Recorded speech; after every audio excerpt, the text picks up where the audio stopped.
Bueno, entonces no tengo una voz tan dulce como la maestra de ceremonias, pero me solicitaron que hiciera paso al panel y que hiciera cierre del evento. Entonces invito a nuestros expositores a venir a la tarima y para que tengamos nuestro panel.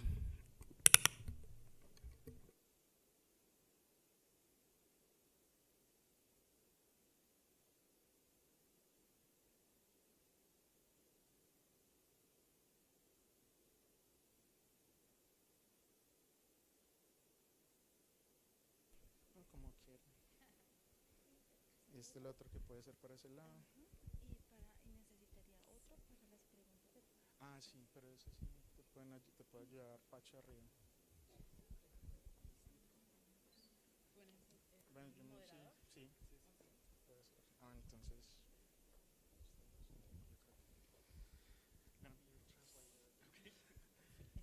Bueno, agradezco mucho, por supuesto, la presencia de nuestros invitados, de haber aceptado este reto que ya nos reúne hace unas semanitas, ¿cierto?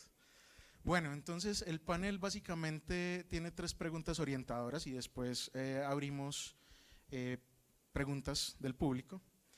Y la primera pregunta, y podemos ir en orden, es, ¿ustedes creen que hay una división real entre STEM y artes? ¿Es un asunto de desarrollo de habilidades o más bien es un asunto creado y no es tan real? ¿Cierto? Esa es como la primera pregunta. Entonces, no sé. Sorry. De hecho, lo que iba a hacer, muy de traductor de la ONU, se lo iba a susurrar en el oído.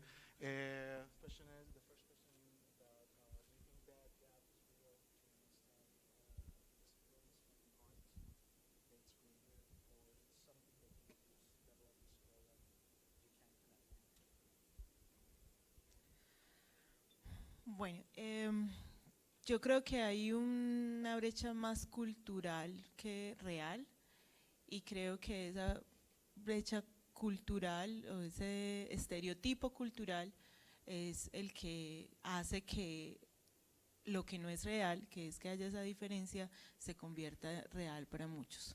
Como decir que si yo tengo habilidades artísticas, no me pueden gustar las matemáticas o no me puede gustar la física o viceversa. Y eso tiene pues otro trasfondo en muchas otras áreas del conocimiento, pero yo creería que es más una división cultural motivada también por los estereotipos y de educación y de formación y cómo vemos a las personas que tienen esa formación que algo que realmente sea motivo para hacer esa división del conocimiento. Okay, let's see if I get this right. Vamos a ver si le apunto a lo que es. If I understand the question correctly, I think the divisions between what we consider the arts and STEM are cultural, Creo que las divisiones que hay entre STEM y las artes es algo cultural. and can definitely be breached. What people have their own attractions to those disciplines, and when they grow up in that particular discipline, they learn a certain set of skills from their mentors and their teachers. Entonces, cuando las personas se involucran en una disciplina, aprenden un conjunto de habilidades y que las aprenden obviamente de sus mentores y de sus pares y del ambiente en el que están. So there's definitely a tradition and a heritage of how things are done, of what those skills look like, how you use them, and in what contexts. Y por supuesto hay toda una relación de heredar todos esos saberes y ese saber hacer y cómo se hacen las cosas. But I think that everyone that's had a chance to speak today has had the opportunity to show how we can overcome those particular biases and perspectives. Sin embargo, creo que todos los que hablaron hoy dieron pistas de cómo superar esas brechas en particular. I think what it takes is someone who is actually unfamiliar with that particular discipline in order to develop an integrated view of how arts and STEAM can come together. Lo que se necesita es una persona que esté por fuera de esas disciplinas para ver esas conexiones que hay entre el STEM y las artes. And that's why it's really very important for us to collaborate with as many different people as possible to get as many different perspectives as possible to create that and foster that STEM identity. Y precisamente eso es lo que nosotros hacemos interactuando con personas de diversas disciplinas para tener diversas visiones que nos permitan recibir esa identidad STEM en las personas. Bueno, yo creo que un poco, digamos, como que el ser humano tiene dos dimensiones en el tema cultural, digamos, como que la dimensión formal de la cultura y lo que en realidad somos todos. Yo, por ejemplo, soy una persona que en lo personal llegué a ser economista porque fui bailarina cuando era chiquita. Y eso me abrió un poco como el espectro de mi forma de pensar y sobre todo mi forma de aprender. Soy una persona que aprende mucho con el contacto, con estar en la práctica y creo que ese es como un poco lo que ha pasado, que nuestros parámetros, nuestro sistema educativo ha tenido unos esquemas fijos durante toda nuestra historia. Al final la educación lo que ha sido hasta ahora es cómo traslado esos parámetros a la población y hemos escogido a lo largo de la historia trasladarlos de una u otra manera. Y en este momento nos llega, digamos, una gran dimensión y es que nosotros mismos con nuestro conocimiento logramos romper nuestros propios parámetros y entonces estamos en el gran dilema de que nosotros mismos los rompimos y entonces el acceso ahora al conocimiento y la educación tiene que ser, digamos, tan en el mismo nivel de esa ruptura que pues básicamente empezamos a ver cosas como estas donde ya no vemos el límite entre el arte y las matemáticas o la biología o la física, porque así es normalmente, es decir, hemos evolucionado en ese sentido, en cómo estar más presentes con lo natural. Entonces yo creo que más que cultural, porque la gente lo lleva adentro, es como la formalidad o sea, nuestros parámetros o lo formal de nuestra cultura.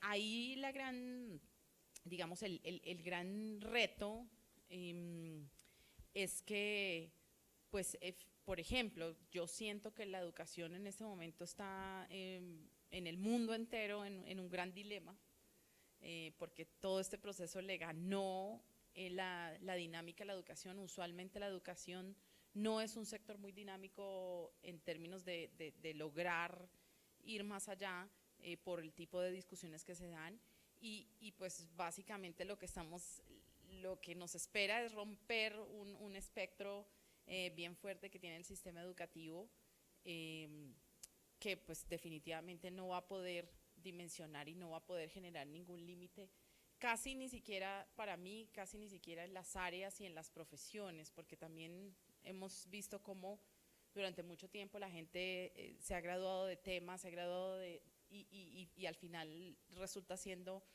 muy talentoso en otras cosas y pues esto definitivamente pues se romperá. Bueno, pues yo personalmente no creo en las barreras o en esos límites como se presentan, en parte porque digamos que la historia también nos ha demostrado que obviamente esas barreras son muy delicadas y obviamente uno puede romperlas y precisamente cuando se rompen se logran unas innovaciones muy interesantes. Cuando leí sobre STEAM y vi como las disciplinas chiquititas que aparecían debajo de la pirámide, yo pues por ejemplo desde nuestra noción, desde la creación, que pues es un ejercicio holístico, o sea, digamos que no es que uno sea más, bueno, de repente algunos desarrollan un poco más su creatividad, pero todos somos creativos, por supuesto. Y en la medida en que de repente aparezcan y surjan como estas iniciativas que rompen esos límites, pues puede ser mucho más efectivo. Ahora, acudiendo a la palabra que tú utilizabas de la interconexión, pues yo creo que eso es lo rico pues en general del conocimiento y de poder hablar de desarrollo integral de las personas y luego en ese orden de ideas pues que aparezca la A o la H de humanidades, pues debemos contemplarlo todo. Muchas gracias. Bueno, le voy a dar crédito también a Angélica ahora, porque Angélica también es, pues bailó. Y le tengo que dar crédito porque dentro de esta experiencia Fulbright ella me enseñó a bailar cumbia por internet. Solamente entiendan la dimensión de ese escenario. Bueno, la segunda pregunta, ¿sí?, para cerrar, digamos, las preguntas orientadoras es, ¿qué estrategia creen que una estrategia que se pueda abordar para precisamente hacer más integral esa interrelación entre science, technology, engineering, arts and mathematics? What strategies can you have to make that interconnection or those links stronger?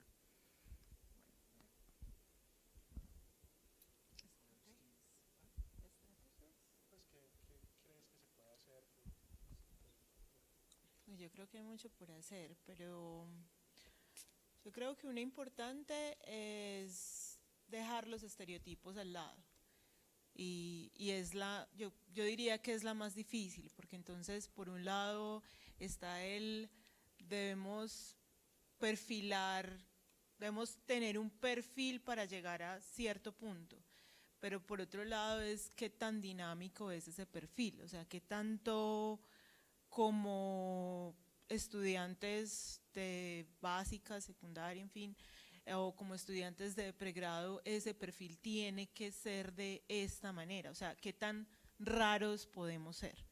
Y en esa rareza a lo que me refiero es que estos estereotipos y estos perfiles muchas veces lo que hacen es incrementar lo que en lugar de potenciar lo que nos hace diferentes, lo que hacen es incrementar esas diferencias. Dentro de las estrategias como concretas, yo creo que una importante es hacer más canales de comunicación entre los diversos niveles, no quería decir niveles por la presentación de ahorita, pero entre los diversos niveles de educación, poner a conversar a un muchacho de pregrado con un chico de primaria sobre un tema específico que ambos están aprendiendo. Y yo creo, incluso cuando yo estaba en un salón de clase, en el área de geomática, les decía a los muchachos, bueno, a uno le enseñaban por allá, hace mucho tiempo se descubrió que como que la Tierra es redonda y que como que hay meridianos y paralelos, y resulta que los estudiantes universitarios no se acuerdan cuál es cuál, mientras que un estudiante de primaria está viendo eso en su día a día. Entonces, ¿qué tanto podemos conectar y diseñar esas estrategias de conexión para romper esos estereotipos? Yo creo que una buena alternativa es eso, y digamos que la evidencié con clubes de ciencia, porque teníamos muchachos de todos los grados, desde primaria hasta 11, y entre ellos la comunicación de saberes era impresionante, y llevando eso un poco más de ahí como hacia arriba, hacia la educación universitaria, yo creo que facilitar esos canales de comunicación que nos permitan dejar de ver el nivel, es que yo estoy aquí arriba y usted está acá abajo, yo creo que es una estrategia válida. La otra estrategia creo que es desde la vinculación del sector productivo al quehacer académico, desde actividades que van más allá de producir nuevos bienes, productos y servicios, sino que van un poco más desde la formación. Y finalmente la otra estrategia que se me ocurre es la comunicación con el público en general, y esto lo digo particularmente desde la ciencia y la tecnología, de salir de las universidades un poco a hablar de lo que se hace en investigación hacia el público, que seguramente no maneja los mismos términos que nosotros manejamos, pero eso no quiere decir que haya un aporte desde esas comunidades a los mismos problemas de investigación que nosotros podemos tener en la academia.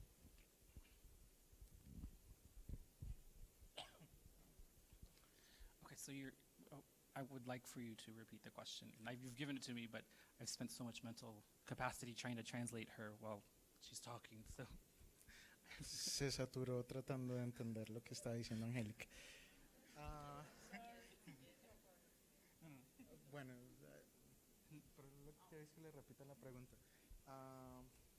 What actions, what strategies do you think could help to make that integration between STEM? No? thank you for your patience.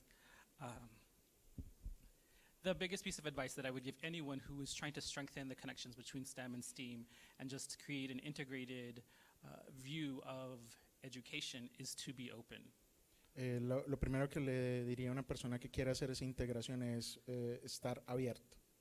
And that's at all levels of, or at all pieces of the education system, the students, the teachers, and the other stakeholders, parents included. Y eso incluye todos los componentes del sistema educativo, tanto los estudiantes como los maestros, los padres y todas las personas que están involucradas en ese proceso educativo.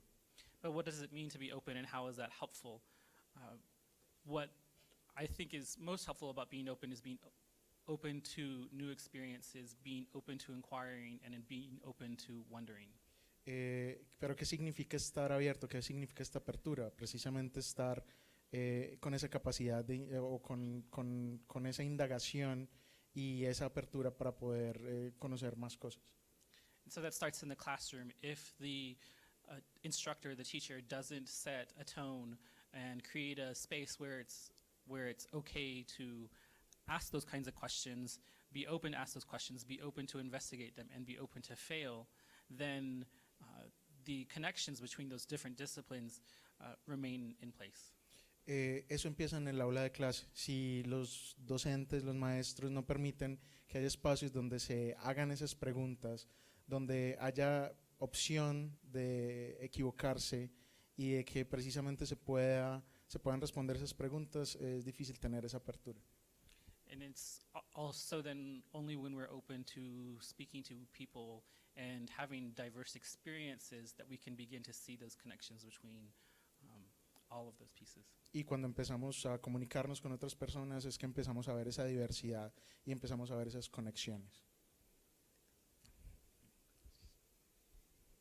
Bueno, yo tengo mi sesgo, pero a mí me encanta ese sesgo, mi sesgo de haber pasado por el SENA y mi sesgo personal. Y yo creo que hay tres cosas muy importantes para poder, digamos, apropiar esto de una manera pragmática.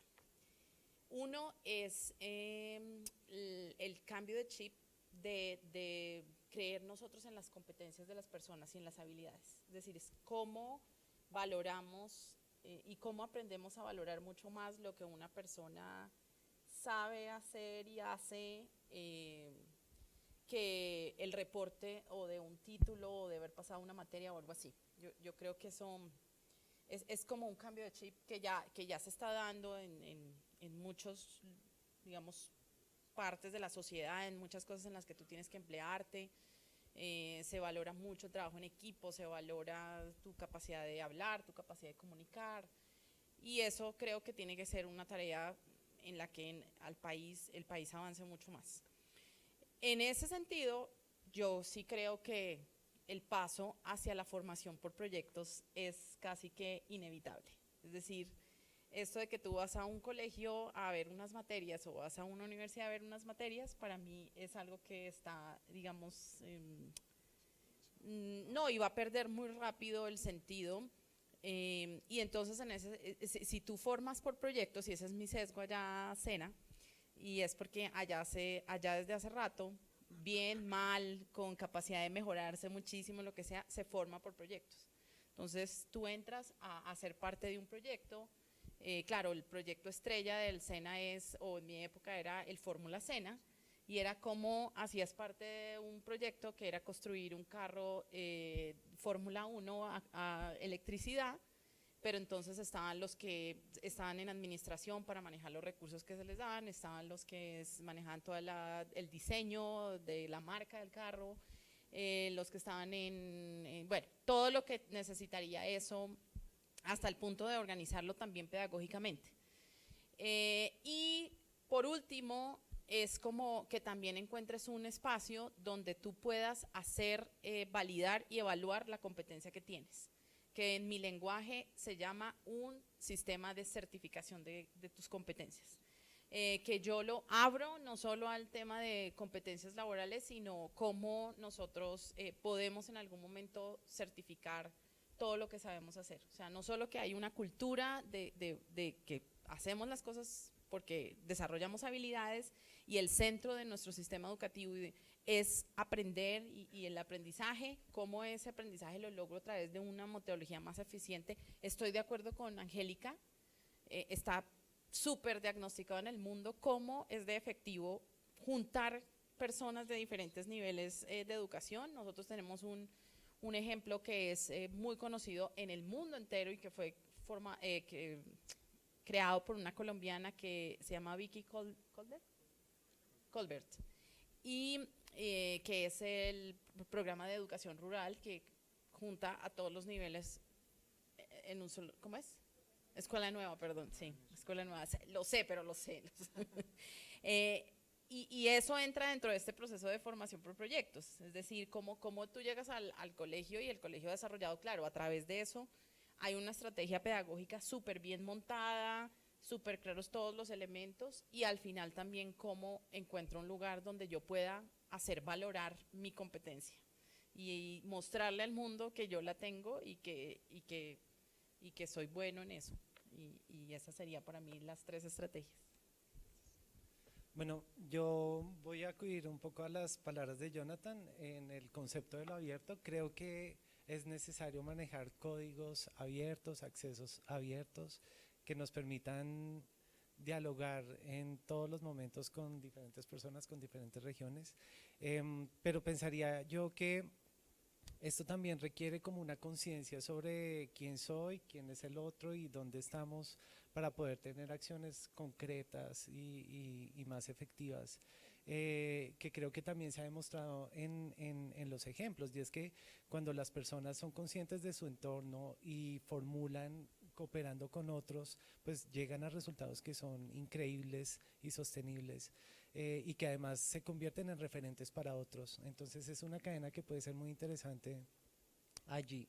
Y para finalizar, yo rompería el sistema de las estructuras y de las instituciones, las modificaría de tal manera que no se siguiera viendo como esas cajitas especializadas. Muchas gracias. Abrimos entonces el espacio para preguntas.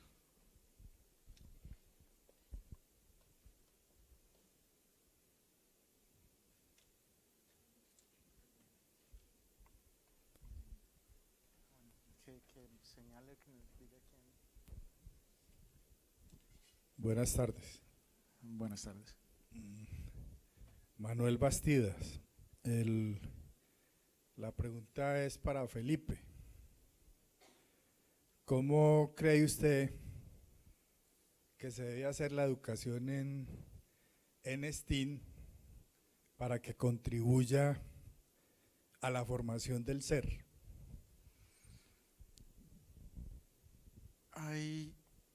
Pues fundamentalmente lo que mencionaba, y precisamente las conexiones con los asuntos fundamentales humanos siempre van a dar una retroalimentación positiva a lo que se hace y lo que se piensa. La creación siempre va a haber un proceso creativo mucho más eficiente si yo tengo una conexión emocional con lo que estoy creando.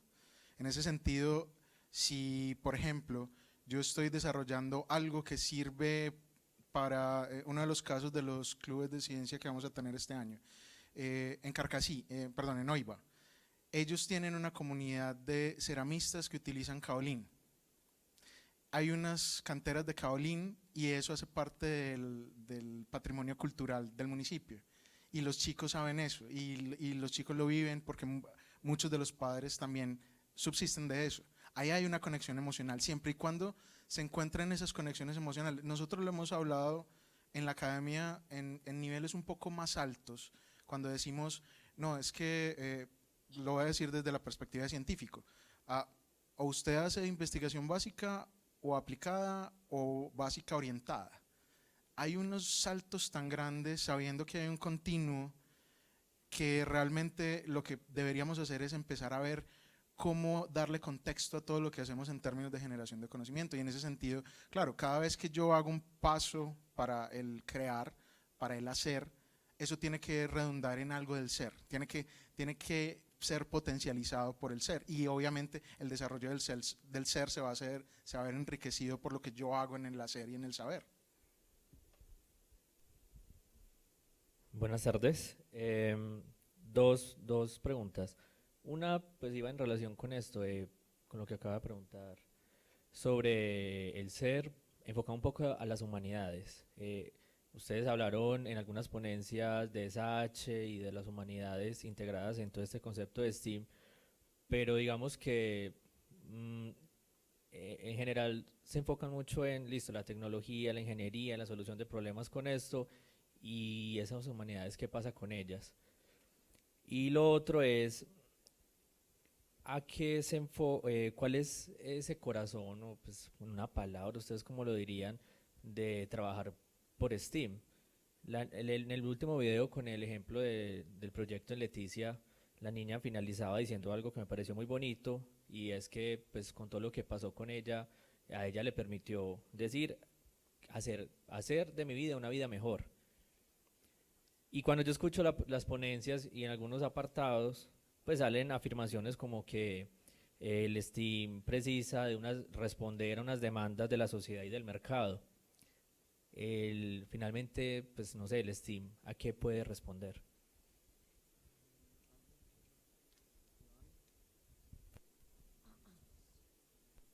Vale, bueno, voy a acudir a la segunda pregunta, y es que todo debe apuntar al mejoramiento de la calidad de vida de la vida, ¿no? O sea, tampoco se trata de priorizar los humanos por sobre todo lo demás, sino de la vida en general.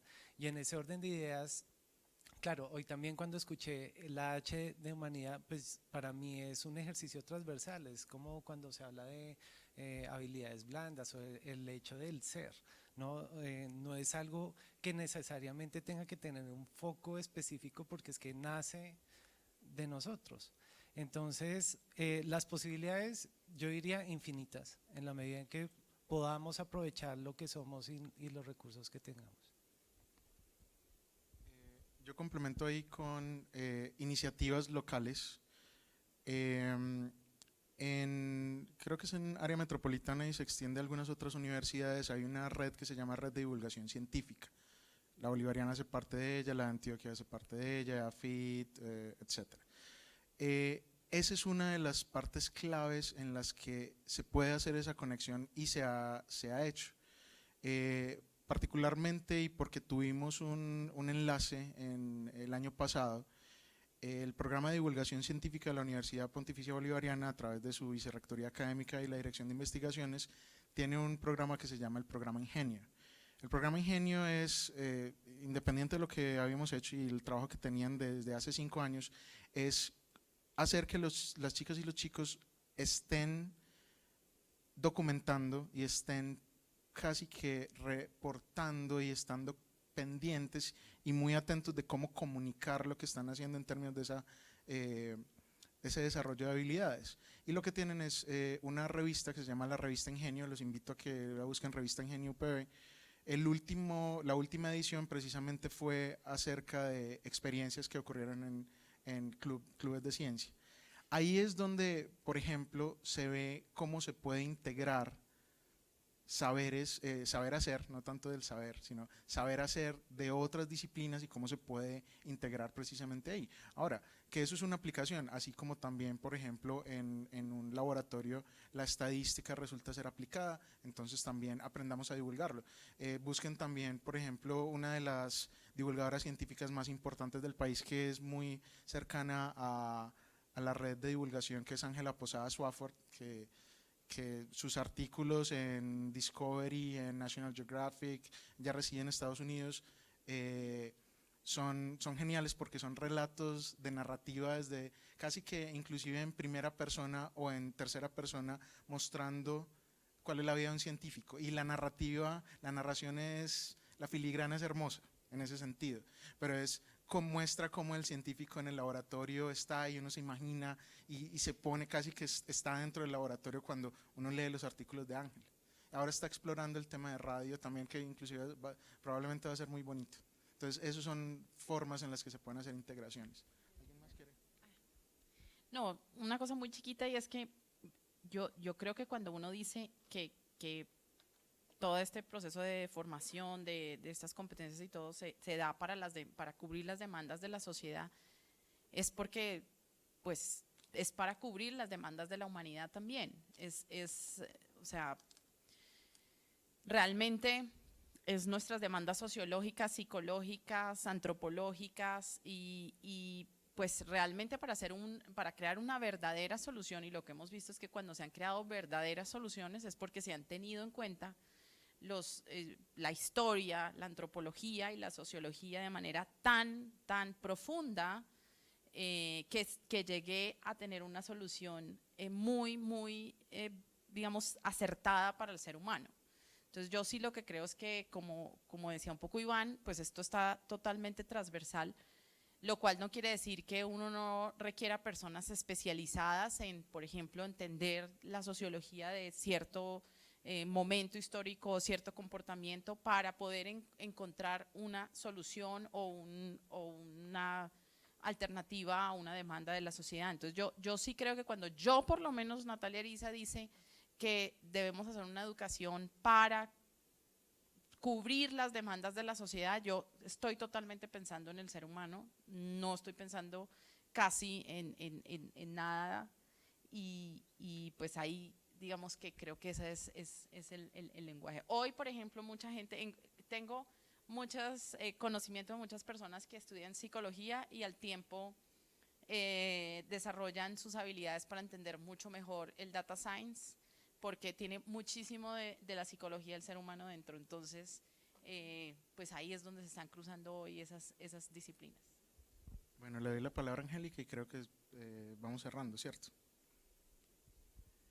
Yo iba a mencionar una estrategia que existe desde las ciencias y yo la traduzco como ciencia comunitaria, es una aproximación que consiste en, por un lado, construir las preguntas de investigación a partir de las necesidades de la comunidad, y en este trabajo yo, como ingeniera, por ejemplo, mis competencias no han sido desarrolladas para generar ese diálogo con la comunidad. O sea, yo sí puedo sentarme a hablar con ellos, pero si yo comparo mis capacidades de formación con las de un sociólogo o un antropólogo que ha sido formado teórica y en la práctica para eso, pues yo llego ahí como que qué chévere que estás hablando tan bacano de estas cosas, y yo no sé cómo aproximarme a esos contextos sociales que yo sí. En la ciencia comunitaria o community science, en la investigación de ese tipo, lo que se hace es tener un grupo interdisciplinario de personas. Entonces, el grupo interdisciplinario lo que hace es, por un lado, empoderar a esta comunidad para que sea capaz de formular preguntas que se puedan traducir en preguntas de investigación. Por otro lado, entonces, la comunidad, los científicos como tal, deben también aprender a hacerse entender en el lenguaje de lo que las personas necesitan. Este trabajo interdisciplinar, hay ejemplos de ello, incluso en el grupo de investigación en el que yo estaba antes en la Universidad de Antioquia, hubo un proyecto que se hizo en el Bajo Cauca antioqueño con aguas subterráneas para involucrar a la comunidad en mejorar el conocimiento de este recurso. Y para eso se hizo una red de monitoreo con ellos, pero luego se involucró los saberes de ellos a través de una técnica que en las ciencias sociales se conoce como acciones participativas y diálogo de saberes, para saber ellos qué saben de su región. Ellos saben mucho más de su región que cualquiera de nosotros que ha estado en un aula de clase entendiendo el ciclo hidrológico. Entonces, cómo lo que ellos saben de su región se puede utilizar para responder, para formular estas preguntas científicas, y que luego las respuestas que se tengan no solamente sean dirigidas hacia una comunidad científica para producir artículos y ser reconocido como en ese nivel, sino también para hacer elementos de divulgación, y esos elementos de divulgación que les sirvan a ellos también para construir nuevas propuestas. Y eso no lo puede hacer solo un ingeniero o solo un científico, eso tiene que ser un grupo de personas que han sido especializadas y entrenadas para eso. Eso era lo que quería compartir. Bueno, Fulbright Colombia entonces les agradece su asistencia, agradecemos de nuevo a nuestros panelistas, la Universidad Pontificia Bolivariana y Colciencias. Los invitamos a que en la jornada de la tarde nos encontremos a las 2 de la tarde para la fase experiencial de los talleres, y muchas gracias por su asistencia.